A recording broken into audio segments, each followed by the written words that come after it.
यूहन्ना रचित सुसमाचार अध्याय 20।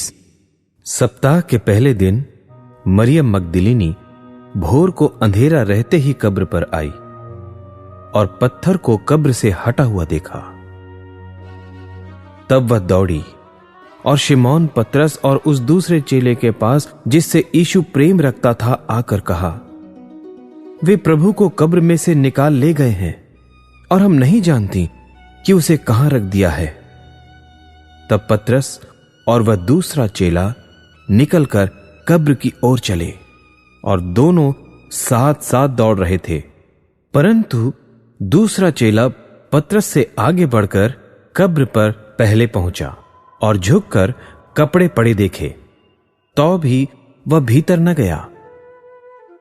तब शिमोन पतरस उसके पीछे पीछे पहुंचा और कब्र के भीतर गया और कपड़े पड़े देखे, और वह अंगूछा जो उसके सिर से बंधा हुआ था कपड़ों के साथ पड़ा हुआ नहीं, परंतु अलग एक जगह लपेटा हुआ देखा।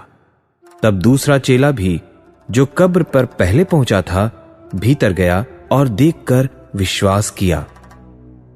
वे तो अब तक पवित्र शास्त्र की वह बात न समझते थे कि उसे मरे हुओं में से जी उठना होगा। तब ये चेले अपने घर लौट गए, परंतु मरियम रोती हुई कब्र के पास ही बाहर खड़ी रही और रोते रोते कब्र की ओर झुककर दो स्वर्गदूतों को उज्ज्वल कपड़े पहने हुए, एक को सिराहने और दूसरे को पैताने बैठे देखा, जहां यीशु की लोथ पड़ी थी।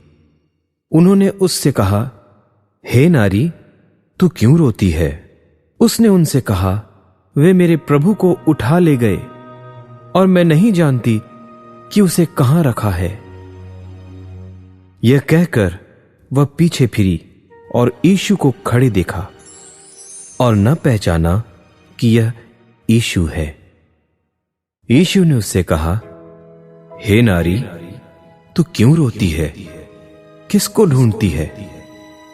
उसने माली समझकर उससे कहा, हे महाराज, यदि तूने उसे उठा लिया है तो मुझसे कह कि उसे कहां रखा है और मैं उसे ले जाऊंगी। यीशु ने उससे कहा, मरियम।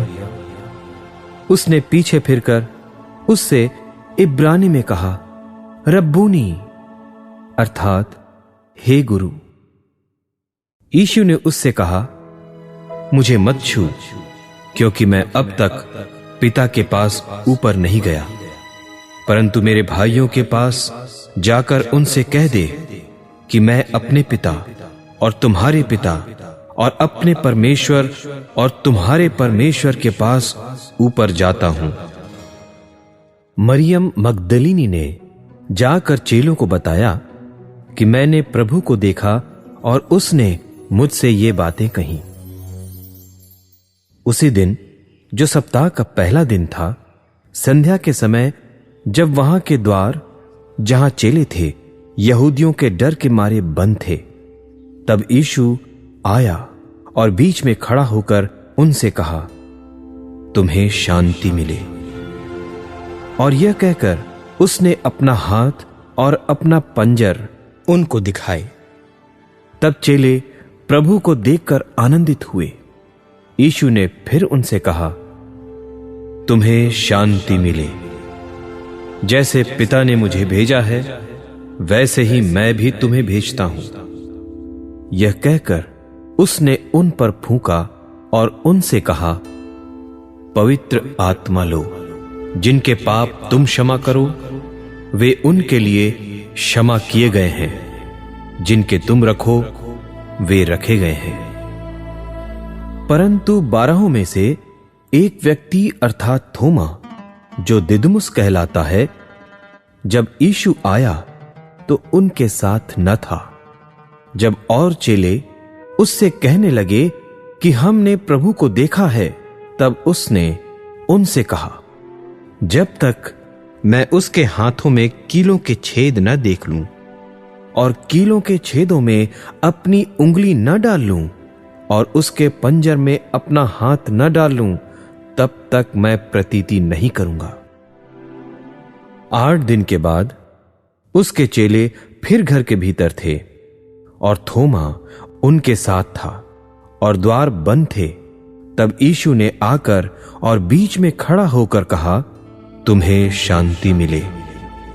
तब उसने थोमा से कहा, अपनी उंगली यहां लाकर मेरे हाथों को देख और अपना हाथ लाकर मेरे पांजर में डाल और अविश्वासी नहीं परंतु विश्वासी हो। यह सुन थोमा ने उत्तर दिया, हे मेरे प्रभु, हे मेरे परमेश्वर। यीशु ने उससे कहा, तूने तो मुझे देखकर विश्वास किया है। धन्य वे हैं जिन्होंने बिना देखे विश्वास किया। यीशु ने और भी बहुत चिन्ह चेलों के सामने दिखाए जो इस पुस्तक में लिखे नहीं गए, परंतु ये इसलिए लिखे गए हैं कि तुम विश्वास करो कि यीशु ही परमेश्वर का पुत्र मसीह है और विश्वास करके उसके नाम से जीवन पाओ।